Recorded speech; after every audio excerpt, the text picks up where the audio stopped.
राष्ट्रदेश विश्ववेतिरं मे ज्योतिर्मयं चन्द्रकलासं भक्तिप्रदानाय कृपावतीर्णं तं सोमनाथं शरणं प्रपद्ये। कावेरिका नर्मदयो पवित्रे समागमे सज्जनतारणाय सदैव मानतृपुरे वसन्तमोकारमीशं शिवमेकमीरे। कावेरिका नर्मदयो पवित्रे समागमे सज्जनतारणाय सदैव मानतृपुरे वसन्त। सुबह उठे और सोचा कि आज कुछ अलग करना है। लंबी चौड़ी प्लानिंग का टाइम था नहीं, तिवारी भी आया हुआ था तो उसने बोला चल भाई कहीं चलते हैं आज।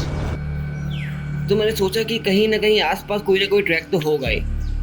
तभी मुझे याद आया कि मेरे ऑफिस के रास्ते में एक जगह पड़ती है।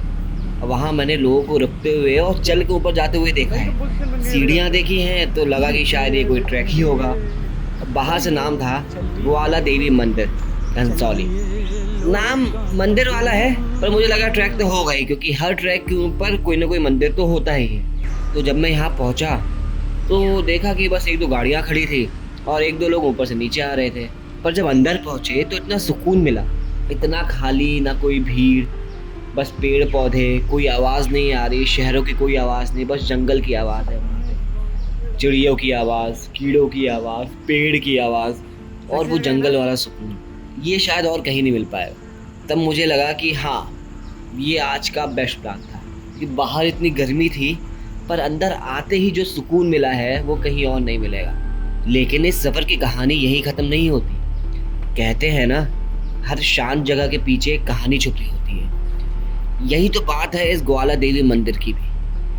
ट्रैक आसान है, रास्ता भी सेक्सी है, लेकिन जब दिन ढलता है यहाँ कभी कभी दिन के उजाले में भी यहाँ कुछ ऐसा होता है कि जिसे नज़रें देख नहीं पाती पर महसूस ज़रूर करती है।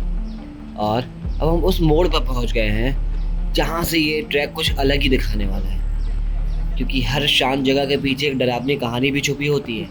तो अब चलिए मेरे साथ, क्योंकि इस ट्रैक के आगे एक खौफनाक कहानी आपका इंतज़ार कर रही है।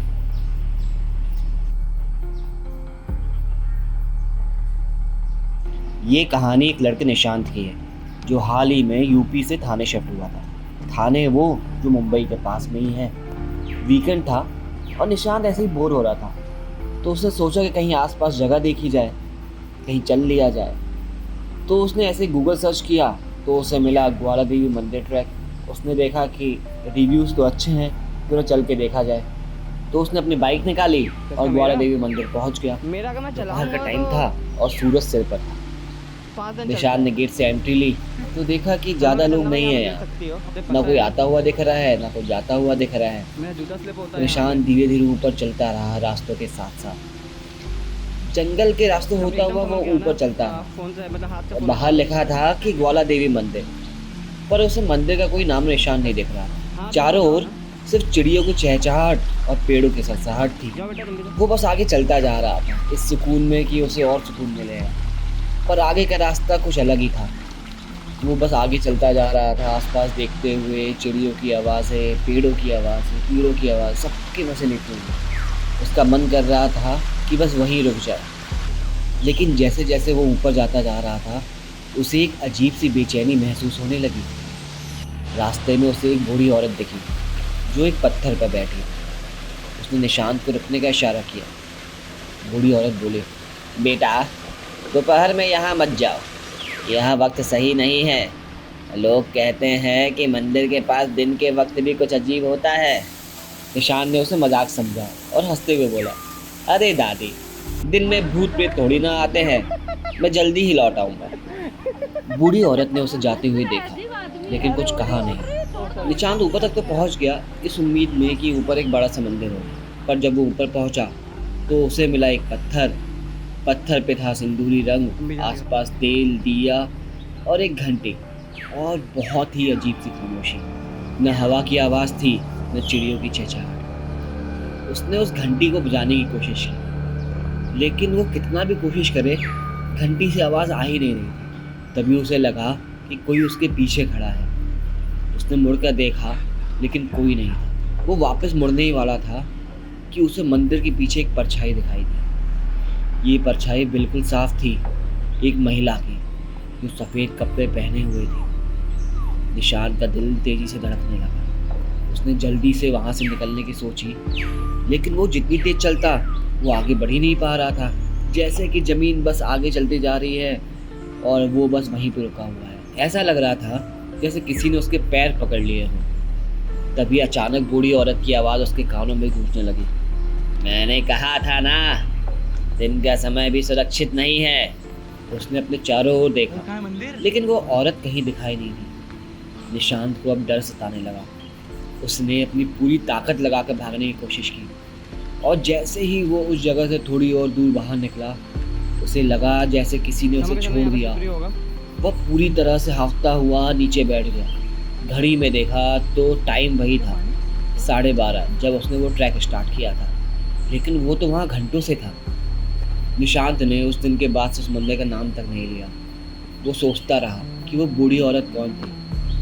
क्या वो उसका वहम था कि सच्चाई थी?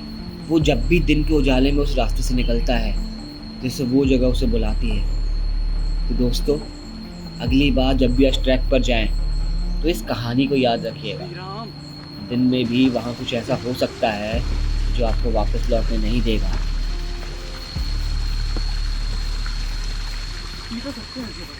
नहीं, मिट्टी देखो।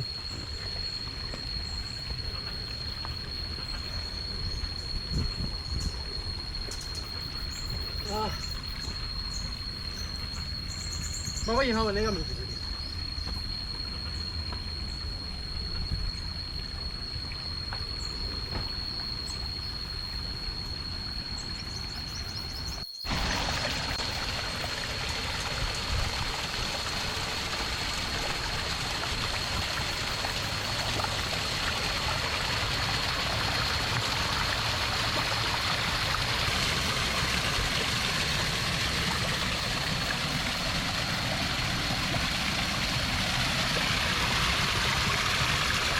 पीने लायक है?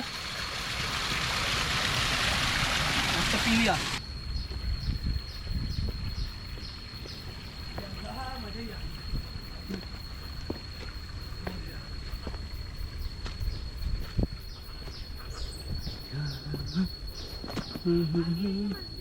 मंदिर यही है जहाँ खड़ी हो।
ही रखाने केड़ी रज्जी हो बे बीट ना चढ़ाई रखी नहीं ये रखाने केड़ी रज्जी हो बे बीट ना ले नाल पिंड चढ़ाई रखी नहीं गैंग साडा पूरा पिंडा वाले हैं बहुत दिन का बने तुम भूल क्यों गए, ये भी आ गए। मैं रखदा अपन ना लोग कई बारी कहते हैं बैकोर मुंडा फसदा नहीं छेतियां और बैकोर मुंडा फसदा नहीं छेतियां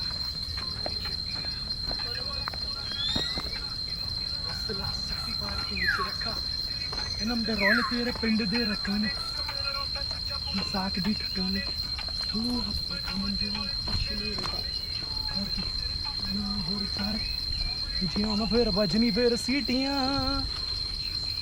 ये अपना और बैकोर मुंडा फसदा नहीं छेतियां और बैकोर मुंडा फसदा नहीं छेतियां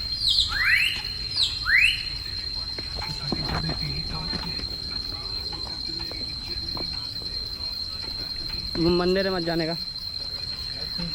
तू कहते दिखदा तू मैक्सिको दियां गलियां और मुंडा किथे फसदा नहीं छेतियां और मुंडा किथे वहाँ मंदिर में वहाँ से नहीं जाने का। फसदा